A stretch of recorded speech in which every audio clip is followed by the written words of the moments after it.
Hey guys, welcome back to Truth is Stranger. I'm Lily. And I'm Connor. And today, oh man, buckle up. This story is not just weird, it's like cosmically unsettling.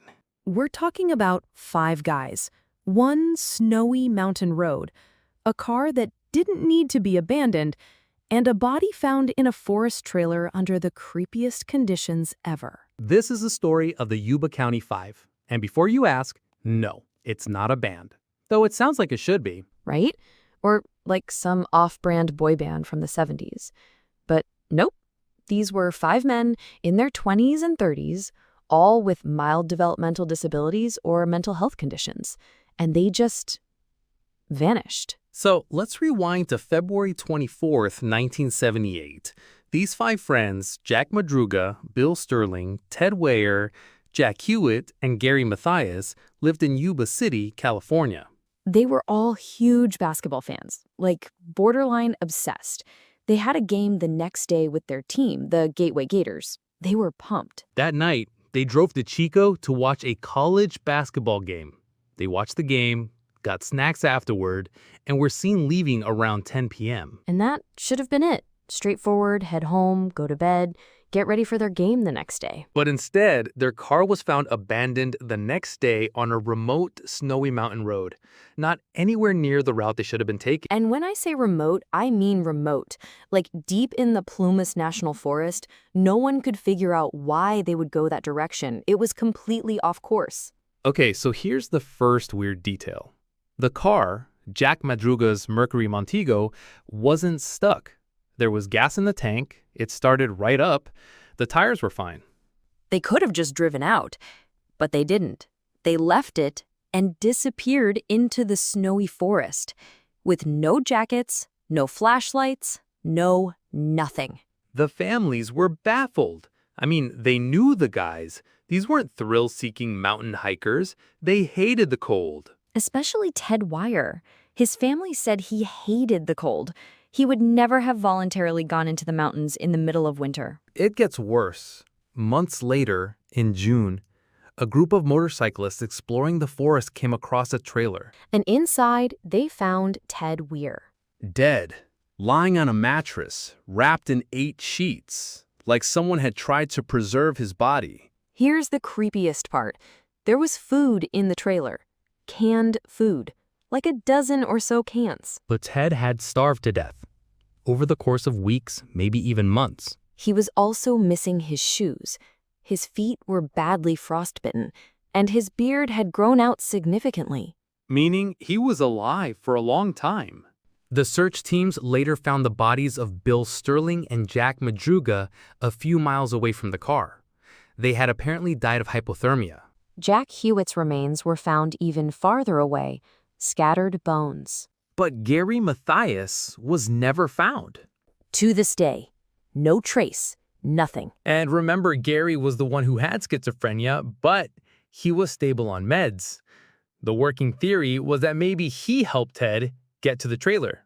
Maybe. There were signs someone else had been in the trailer. Some of the food had been opened, a broken window had been used to get inside. And here's another thing. The trailer was owned by the Forest Service. It had a working propane tank, but it wasn't used. So the question is, why didn't they use it? Why didn't they eat the food? Why leave a warm car and wander into snow with no supplies? Some people think they were being chased, that they were scared. Or led there by someone. Maybe even picked up a stranger after the game. One witness claimed she saw them in a red truck the night they disappeared, with a third man. But that was never verified. No one knows who that guy was, if he even existed. What bugs me, Lily, is how far they walked. We're talking 20 miles in heavy snow, at night, in street clothes. It's like they were either following someone or running from something. Theory 1. They got lost, maybe took a wrong turn, panicked, and just kept going. Okay, but the car wasn't stuck, and they had one guy who hated the cold, another was familiar with the area. I just don't buy the panic theory. Fair. Theory 2. They met foul play. Maybe picked up someone dangerous, got scared, tried to flee, and got separated. That could explain the weird directions and how far they went, and maybe why Ted ended up in that trailer with untouched supplies. Theory 3. Something more sinister. A cover-up. A military experiment gone wrong. Alien abduction. You name it. Con, you always throw aliens in. Listen, I'm just saying, 5 guys vanish into the woods, one survives for weeks without using food, and another one disappears entirely? Okay, but real talk, this case just feels wrong. Like there's something obvious we're missing. And unless Gary Mathias shows up or someone confesses, we may never get answers. Honestly, I don't think I want Gary Mathias to show up at this point. I mean, if he's alive and just been off the grid for decades... Yeah, that's nightmare fuel. Either he's hiding because he knows something or something happened to him too, just never found. Like, did he make it out and start a new life in Brazil with a fake mustache? Or was he the reason the rest of them ended up dead in the snow? The internet sleuths are split. Some think he snapped. Others think he was the only one smart enough to survive. Maybe left to find help and just vanished. It's like he walked right out of reality. No fingerprints, no sightings, not even a bad selfie on a burner phone. And this was before Ring doorbells and cell towers tracking every move. It was easier to disappear in the 70s. Still, 4 bodies found and the 5th, not a trace. That's not just strange, that's straight up impossible. Also, what about that gold watch they found in the trailer? The one that didn't belong to any of the men. Yes, I forgot about that. Just sitting there on the shelf. No owner, no explanation, like a ghost left it behind. I swear, this case has more loose threads than my favorite hoodie. One theory pulls another, and then you're back at the beginning. There's even been talk of foul play from some random guy in the woods, or a forest hermit, or someone who lured them out there. One theory said they ran into a group of people cooking meth, which, let's be honest, does sound like a 1970s backwoods plot twist. Breaking Bad, but in flannel. And snowshoes. Exactly. Except these guys weren't fighters. They were described as gentle, vulnerable, and kind of shy. Which makes it even worse. They were excited about a basketball game. They had snacks. It was meant to be a good night. And then, boom, one wrong turn, and it's a horror story. What still gets me is how far they went on foot, in snow, at night, in those conditions. Yeah, with no survival gear, no flashlights, one of them didn't even have a coat. Right? Ted Wire was found wrapped in sheets, like he was trying to stay warm. But he was right next to food. Why didn't he eat? Maybe he was waiting for someone, or couldn't open the cans. Remember, they didn't have a can opener. That's such a cruel twist. So close to food, but no way to get to it. What a nightmare. I read that one of the guys, Jack Madruga, was found with keys in his pocket. Why didn't they go back to the car? Maybe they thought someone was chasing them? Or they were scared of being seen? Or maybe the car stopped working and they panicked. People don't always act logically in survival situations. Was it just a tragic misadventure or something darker? That's the question, isn't it? I mean, we've all gotten lost driving, but we don't usually end up 20 miles into the woods, dying slowly in the snow. Okay, I have a wild theory. Hear me out. What if someone offered them help, like, hey, follow me, there's a cabin up here, and they trusted them? Then got led deeper into the woods and either abandoned or attacked? Right. And Gary, maybe he escaped, but never made it back. That honestly makes more sense than they all went for a walk in the woods and just kept going. There's also this. The Forest Service cabin they found Ted in, the glass was broken from the outside, like someone broke in to get shelter. But there were matches, a propane tank, enough supplies to survive for weeks. Why didn't they use them? Maybe they didn't know how.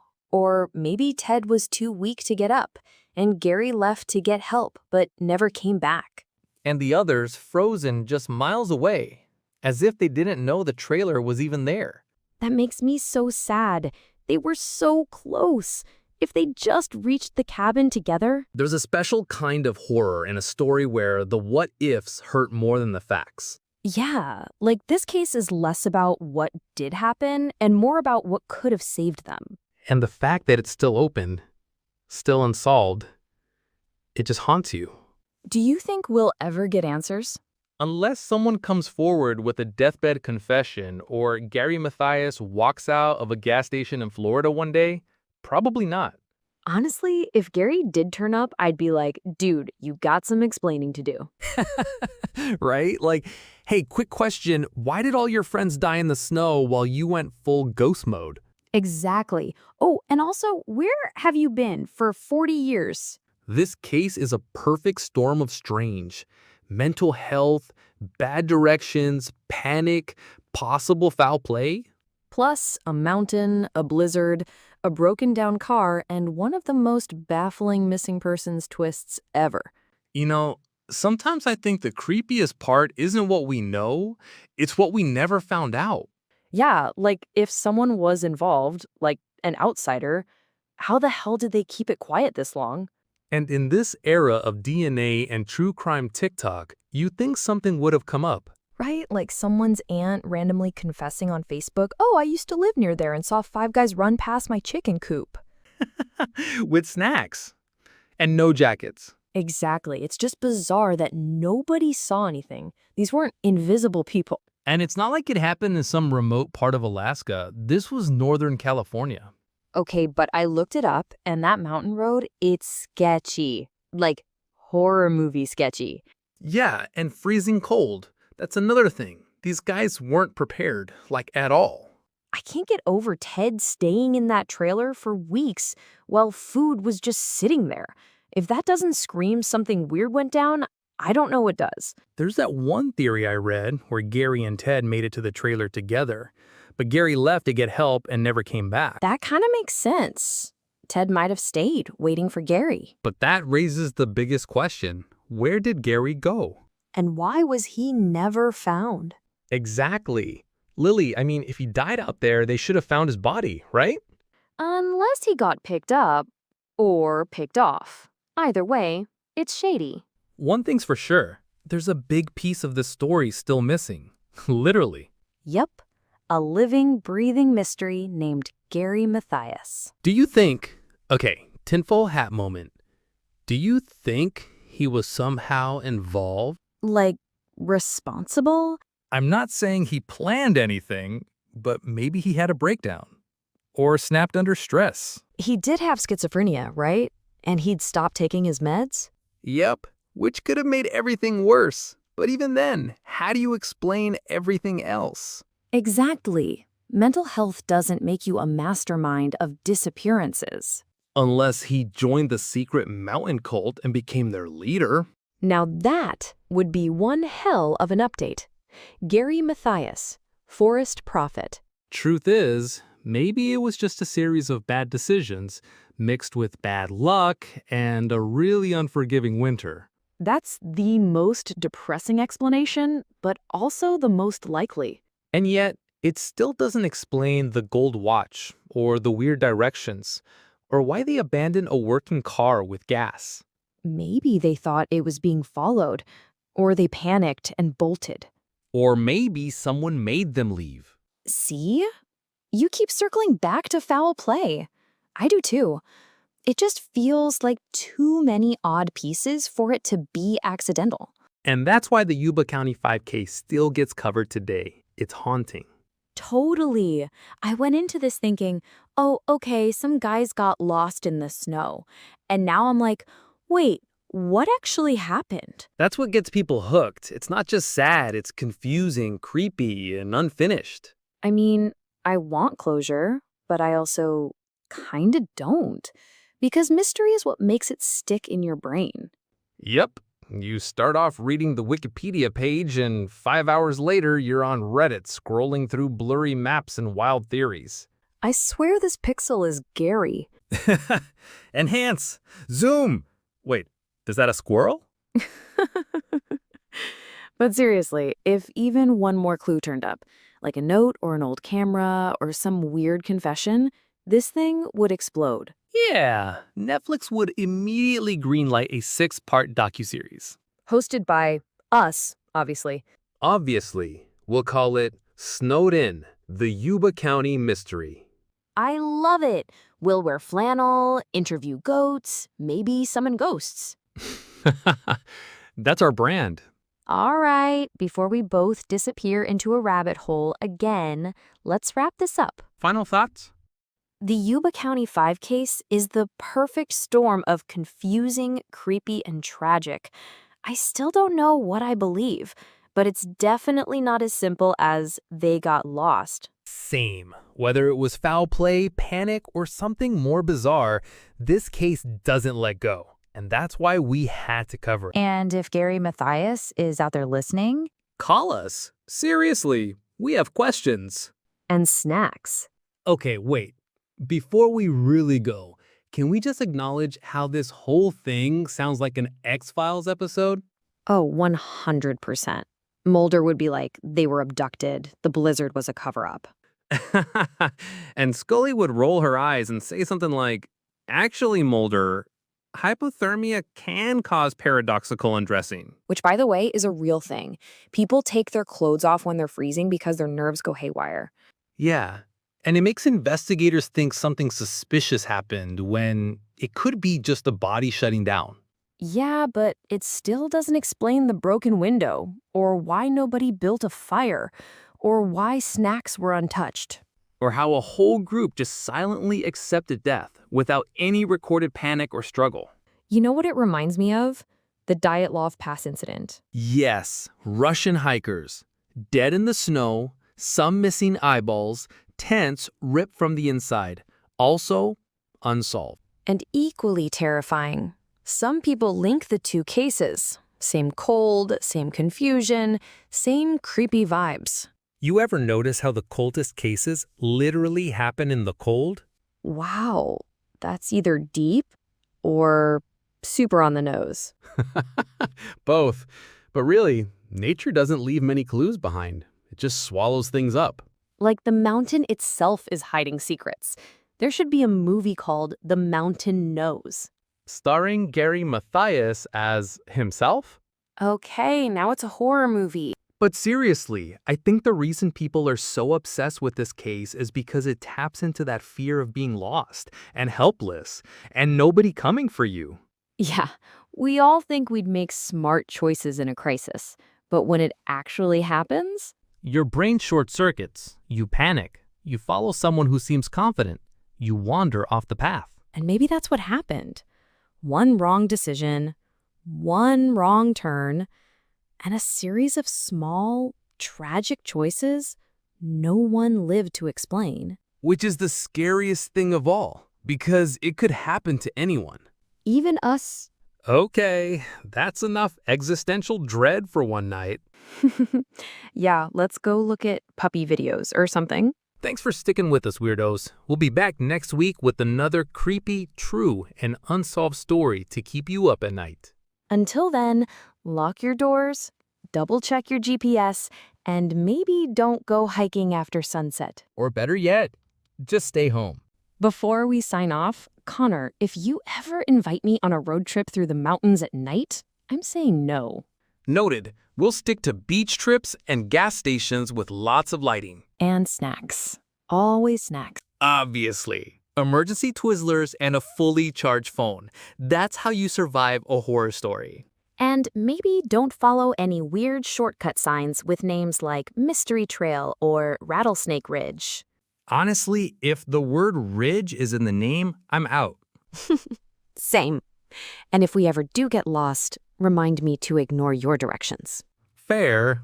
I once got lost in a mall. You're not allowed to lead us anywhere ever again. Deal. You drive. I'll handle the podcasting. That's all for today's deep dive. If you enjoyed the ride, make sure to subscribe, follow, and leave a comment. It really helps us out. And come find us on TikTok too. We want to hear your theories, guys. It's goodbye from both of us. Take care of you.